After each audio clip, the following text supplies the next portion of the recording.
पाहूया पुढील महत्त्वाची बातमी। नंदुरबारमध्ये पावसाअभावी दुबार पेरणीचं संकट उभं राहिलंय।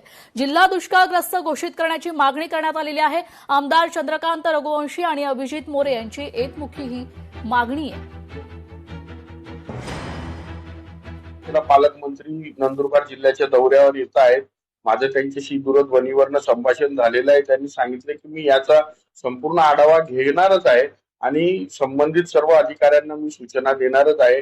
मात्र माझी देखील पालकमंत्री महोदयांना त्या दिवशी मी विनंती करणार आहे की आपल्या माध्यमातून त्या ठिकाणी जास्तीत जास्त दिलासा शेतकऱ्यांना कसा देता येईल आणि शेतकरी मुलांची त्यांच्या विद्यार्थ्यांना शैक्षणिक सवलत देणं, त्यांची फी माफ करणं असो किंवा इतर काही ज्या काही त्यांना आता रिलीफ देता येईल तो सगळा रिलीफ शासनातर्फे दिला गेला पाहिजे असं माझं वैयक्तिक मत आहे आणि मी पालकमंत्र्यांना तशी विनंती करणार आहे। निसर्गाचा काही भरोसा नाही, पाण्याचं काही बटन नसतं की दाबलं तर पडून जाईल आणि त्याच्यामुळे प्लॅनिंग यालाच म्हणतात।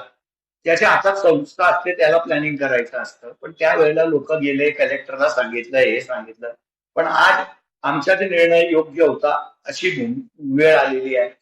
जर अजूनही 8 दिवसात पाऊस नाही पडला तर 16 तारखेला पालकमंत्री नंदुरबारला येणार आहे।